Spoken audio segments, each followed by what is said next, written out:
చెప్పాడంటే, యెరూషలేములో నివాసం చేయబోతున్నాను, నా కొరకు మందిరం కట్టమన్నాడు దేవుడు. హల్లెలూయా. ఇశ్రాయేల్ దేశం అంతా మనం గమనించుకుంటే యెరూషలేము అనేది గుండెకాయ లాంటిది. ఆ గుండెకాయ లాంటి దానిలో మనం గమనించుకుంటే యెరూషలేములో దేవాలయం కట్టమన్నాడు దేవుడు.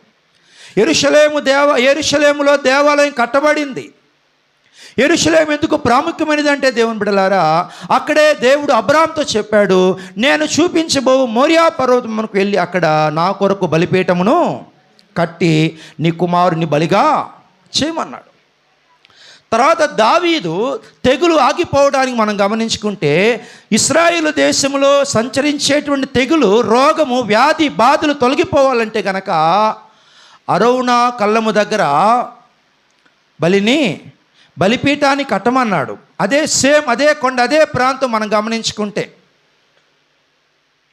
ఈ యొక్క మోరియా పర్వతం మీద కట్టబడినటువంటి బలిపీఠం ఏదైతే ఉందో, దావీదు కట్టిన బలిపీఠం ఎక్కడైతే ఉందో, సొలొమోను టైంలో దేవుడు అక్కడ యెరూషలేము మందిరాన్ని కట్టమన్నాడు.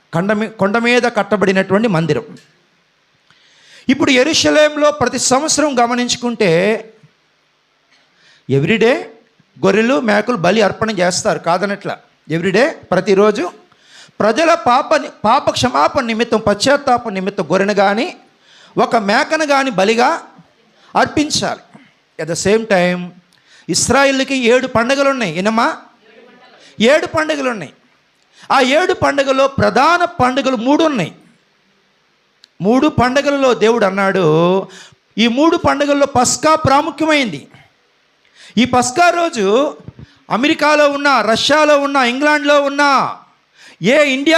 ఇండియాలో ఉన్నా కూడా, ఎక్కడ ఉన్నా కూడా పస్కా పండుగ వచ్చినప్పుడు ఖచ్చితంగా ఆయా దేశాల నుండి ఫ్లైట్లో వచ్చినా పర్వాలేదు, ఇంకా చెప్పాలంటే ఓడలో వచ్చినా పర్వాలేదు, కానీ ఎట్లా అయినా రండి, మీరు యెరూషలేముకి రావాలి, యెరూషలేములో దేవాలయం దగ్గరికి రావాలి మీరు అని చెప్పాడు దేవుడు. ఎందుకు ప్రభువా అంటే, పస్కా పండుగ జరుగుతుంది.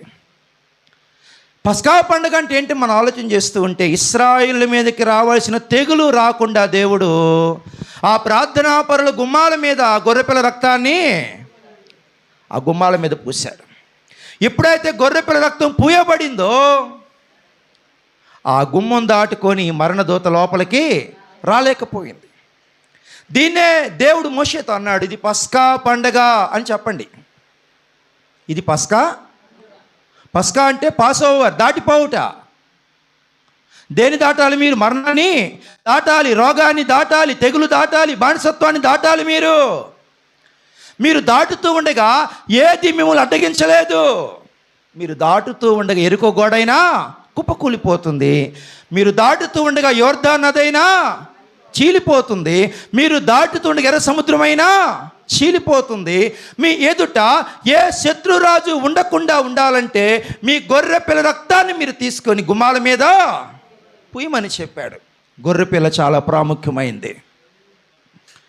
ఈ గొర్రెపిల్ల రక్తం పూయబడిన ప్రతి గుమ్మం మీద దేవుని అభిషేకం ఉంటుంది. ఇంకా చెప్పాలంటే దేవుని యొక్క రక్షణ అనుగ్రహించబడుతుంది. ఈ పస్కా పండుగ ఈరోజు నిర్గమాకాండంలో ప్రారంభించబడినటువంటి పస్కా పండుగ మనం గమనించుకుంటే, దేవుని బిడ్డలారా, యేసు ప్రభువారు పుట్టినటువంటి తర్వాత అది కొనసాగుతూనే, ఇప్పటికి కూడా కొనసాగుతూనే ఉన్నది. మోషే టైంలో స్టార్ట్ అయింది ఈ పస్కా పండుగ. గొర్రెపిల్లకు కావాలి పస్కా పండుగ. ఏం కాలం? గొర్రెపిల్ల రక్తము, గొర్రెపిల్ల ప్రాణం పోవాలి.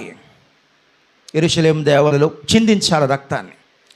ఇప్పుడు వివిధ దేశాల్లో ఉన్న వాళ్ళందరూ కూడా యెరూషలేముకు వచ్చి గొర్రెపిల్లని వధించాలి. యేసు ప్రభు వారు కూడా చాలా సంవత్సరాలు ప్రతి సంవత్సరం పస్కా పండగకి వెళ్ళేవాడు.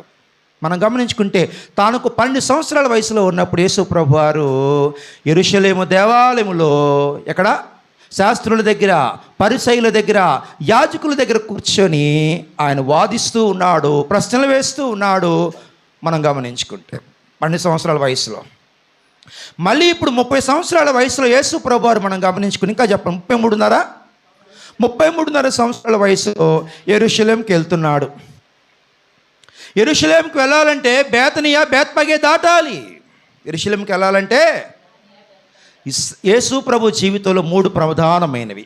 ఒకటి, తాను పుట్టినటువంటి బెత్లెహేము ప్రాముఖ్యమైనది కదా. తర్వాత తాను పెరిగినటువంటి నజరేతు చాలా ప్రాముఖ్యమైనది. ఇప్పుడు నజరేతు నుంచి యేసు ప్రభు వారు యెరూషలేమునకు, యేసు ప్రభు యెరూషలేములో కాదు కానీ చెప్పండి, బెత్లెహేములో పుట్టాడు, నజరేతులో నివాసం ఉన్నాడు. ఇప్పుడు యెరూషలేములో చనిపోవడానికి బయలుదేరుతున్నాడు. ఈ మూడు చాలా ప్రాముఖ్యమైనవి యేసు ప్రభు జీవితంలో. అర్థమవుతుందా?